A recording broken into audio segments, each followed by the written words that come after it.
Hey YouTube, Kira Twig here, bringing you all my Sacred Beasts Yu-Gi-Oh deck profile for posts, the Sacred Beasts structure decks. I wasn't going to do a deck profile on this deck, but with the release of the newest Lost Art promo, I decided I definitely wanted that Lost Art promo, so I picked up 3 of the structure decks to get the newest of the Lost Art promos. Definitely probably one of my favorites. Really, really awesome art. Can't wait for the rest of the Lost Arts we'll be receiving with the upcoming weeks. You have to definitely buy a lot more Yu-Gi-Oh product as well, but with this deck, I definitely did look into the cards after picking up the structure decks. I was really, really happy just with the support we got for these Sacred Beasts as a whole, because I really did like working on these decks for the Sacred Beasts, and the new support we got just overall helps the deck with just the consistency to special summon out the Sacred Beasts with the new spell and traps we got, including this new Raviel, the Shimmering Scraper, for the deck as well. So let's go ahead and get started with the deck profile. So for the actual Sacred Beast monsters, I'm running 1 Raviel, Lord of Phantasms, Shimmering Scrapper with this one. Cannot be normal summoned or set, must be special summoned from your hand by attributing 3 monsters. You can only use each of the following effects of Raviel, Lord of Phantasms, Shimmering Scrapper once per turn. Quick effect, you can discard this card to target 1 Raviel, Lord of Phantasms you control. For the rest of this turn, its attack becomes double its original, its current attack. Also, it can attack all monsters your opponent controls once each. And if this card is in your graveyard, you can tribute 1 monster to add this card to your hand. So the true power with this card relies on the fact that it can be easily summoned with just 3 tributes, but also being able to power up your Raviel, which is another Sacred Beast we definitely do focus on, being one of the easier ones to summon out in the deck. So having this just as a powerhouse that can be recycled as well from the graveyard makes it for a perfect Foolish Burial target, and also just giving you options for that discard for its double power option for Raviel. And as for the other Sacred Beasts, I'm running 2 Raviel, Lord of Phantasms, 2 Hamon, Lord of Striking Thunder, and 1 Uriah, Lord of Searing Flames. Now, my numbers based on these cards were all just for the power of each card. I'm not running too many continuous traps. You don't have to run a heavy number of them anymore with some of the new support we got for the Phantom Beasts.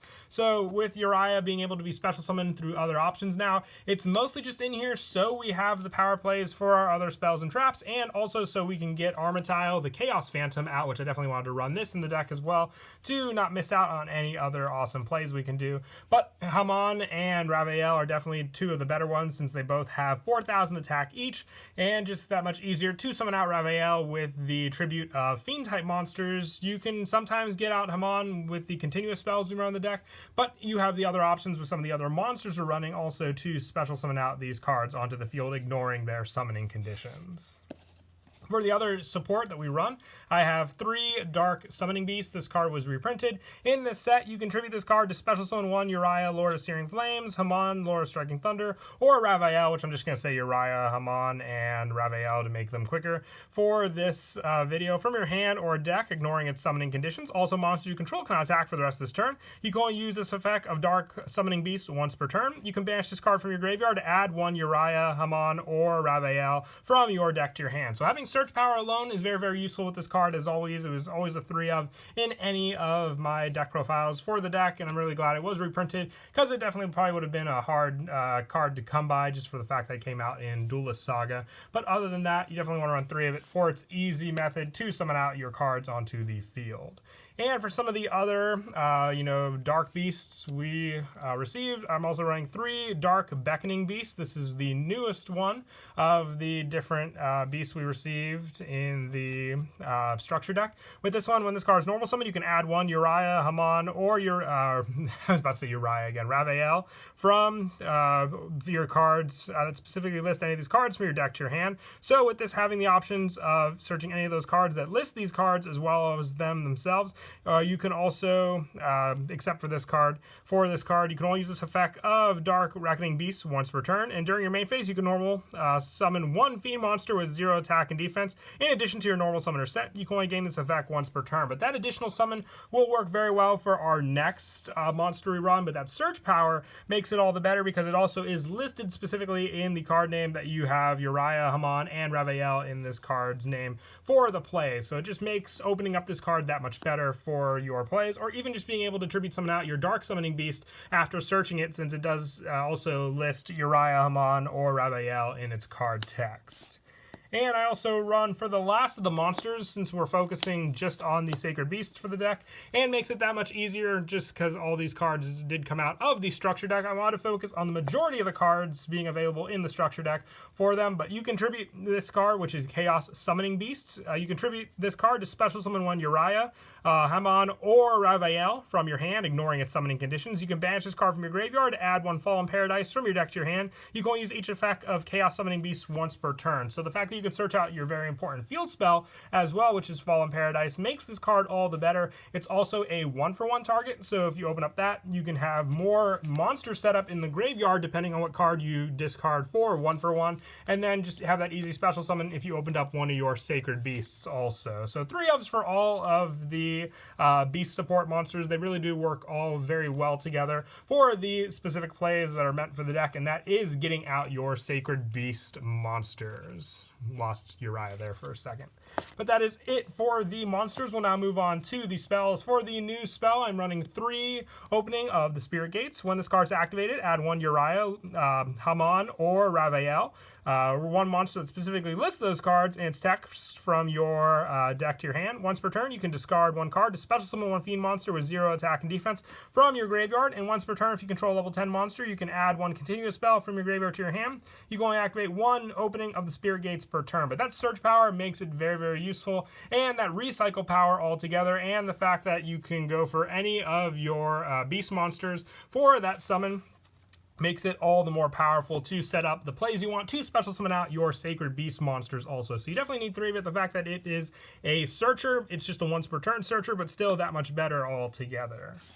And I also run, for the field spell, 2 Fallen Paradise. Now, the only reason I'm running 2 of this card is because it is searchable, and you can also recycle it in the graveyard. Your opponent cannot target Uriah, Hamon, Laura Striking Thunder, Ravael, or Armor Tile. It just is a lot of fun to say those names. I try to say just the beginning part, but I get swept away just saying the actual names. From your monster zone with card effects, also those monsters cannot be destroyed by your opponent's card effects while you control them. If you control Uriah, Laura Searing Flames, Hamon, or Ravael, or Armor Tile in your monster zone, you can draw 2 cards. You can only use this effect of Fallen Paradise once per turn. Now, eating up your hand cards is something this deck will do a lot, so having to rely on Fallen Paradise for that additional power play is very, very useful, so you can always have hand consistency in case your opponent is able to destroy one of the Sacred Beasts, so you have cards and resources to get another one out onto the field. For other field spells, I am also running 1 Mound of the Bound Creator, just as an added backup for some of our other level 10 options that we're running in the deck, just so we always have that play, because I am running Phantasm Emperor Trilojig as well. So I want to have just some more power options to protect those cards along with the Sacred Beasts that I'm running. And I am also running 2 Dimension Fusion Destruction, probably the easier way to get out Armor Tile onto the field. Banish from your hand, field, and or graveyard the fusion materials that are listed on a Phantasm Fusion monster, then special summon that fusion monster from your extra deck, ignoring its summoning conditions. You take no battle damage from attacks involving that monster, special summon by this effect, and if you control Uriah, Hamon, or Ravael, your opponent can activate cards or effects in response to this card's activation. So getting that monster on the field makes it that much more important, so that you can at least have this card come out on the field without anything else getting in its way. And I run 2 of it just for the fact that we are running 1 Armor Tile, but we're also running the 1 Trilojig, so we always have options to summon them out, and we have plenty of the Sacred Beast monsters with the banishes that we do, having the 6 total that we run in the deck all together.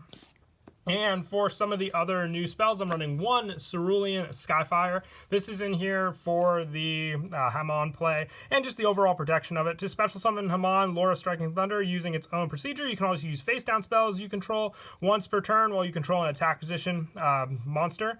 Hamon, Laura Striking Thunder, you can negate any spell or traps activated by your opponent, then change 1 Hamon, Laura Striking Thunder you control to defense position. If a face-up Uriah or Hamon or Ravael, the Lord of Phantasm you control, leaves the field, you take no damage this turn. So more protection with the Hamon. I don't know if you would actually use it for the face down spell effect. It's a good added backup, but just having the other protection with Hamon, being able to switch it to defense mode, which is part of its actual defensive play, makes it all the better for this spell, utilizing it for what its true purpose was. And since all of the Sacred Beast monsters, aside from Uriah and Hamon, are dark, I'm also running 3 Allure of Darkness for just the draw power. Now, Now, I wouldn't want to banish Uriah or Hamon or Raphael to begin with, but having multiples of any of the other beast monsters makes it so running this definitely helps, just so you can draw into the proper cards you need for your plays.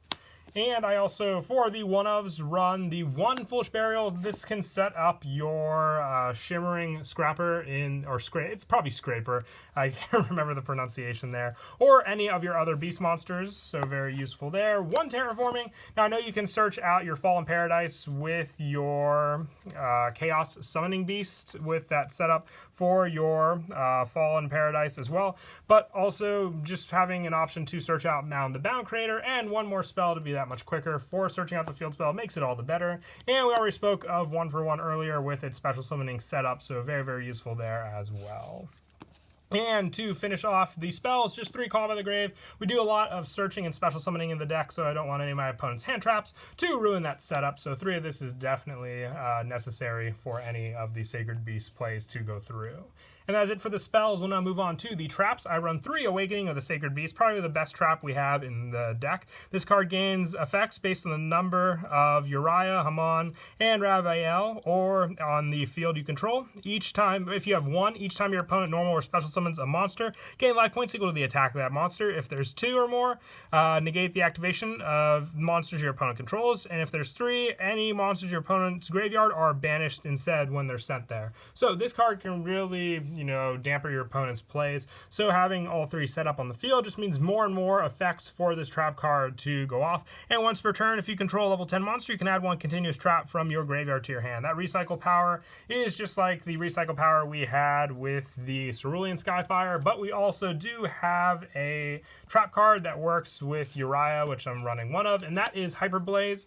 It has the same effect to special summon Uriah, Lord of Searing Flames, using its own procedure, which is definitely an interesting text, just like on the Hamon spell. You can also use face-down traps you control, and once per battle, when an attack is declared involving your Uriah, you can send 1 trap from your hand or deck to the graveyard, and its attack becomes the number of face-up traps on the field and in the graveyard times 1,000. So that power play makes it all the better for your setup, since we are running a good number of continuous traps in the deck.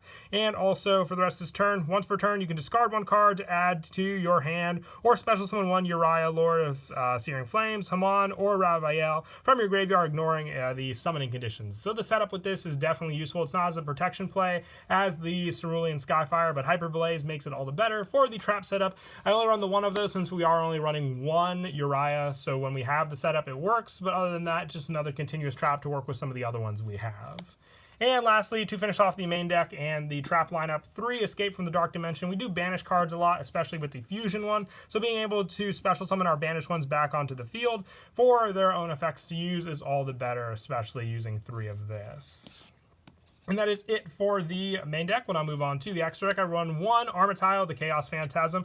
It's really all you need for this play. You need Uriah, Hamon, and Raphael, which you can try and summon this card with its normal summoning conditions, or you can go for the play that it was meant to be, which is the new Fusion spell, making it all the easier. It must first be special summoned from your extra deck by banishing the above cards. It ignores the summoning conditions, so at least you have that play. And during your turn, this card gains 10,000 attack. That is the power and the fact that the spell makes it so you don't take any damage when your opponent attacks into Armityle, makes it all the more powerful, so you're not risking summoning this card out onto the field. Our last of the fusion monsters is Phantasm Emperor Trilogig. Just having this along with Mound the Bound Creator to protect it, another power option since it is a Phantasm fusion monster that you can use for your second of these spells, and we are running the max amount of the spell card also. For more rank 10 plays, I run 1 number 81 and 1 Gustav Max. The burn damage and just the protection of your number 81. Just when you want to go for the exceed plays, if you need it, if you don't have your fusion option and you just aren't getting anywhere, if you need that burn damage or just the protection play against your opponent, these definitely do come in handy. For the Link monsters, I run 1 Link Haribo. For the level 1 options, it is useful to always have this on hand if you do need it. 1 Underclock Taker, 1 Cross Sheep, 1 Wee Witch's Apprentice, 1 Barricade Board Blocker, 1 IP Masquerina, 1 Nightmare Phoenix, 1 Nightmare Cerberus, 1 Triple Burst Dragon, 1 Nightmare Unicorn, and also 1 Borrelsword Dragon to finish off the extra deck. But as for the actual plays, you can do the setup with all of your spells. Just going for the plays with the monsters is the basic play. It's a very straightforward deck, just being able to go right into it. Special summoning whatever Sacred Beast you have in your hand, relying on the monsters you have. That additional normal summon for whichever one that you end up going for makes it all the better, and then whatever Sacred Beast you have, depending on the play, makes it all the more fun to try and get them out onto the field also. But that is it for the deck profile. I hope you all enjoyed the video. Definitely, like I said, I don't regret building this deck now. It definitely does seem like a lot of fun, so can't wait to test it out some more. But until then, please don't forget to leave a like and subscribe, and Kira, Twig out.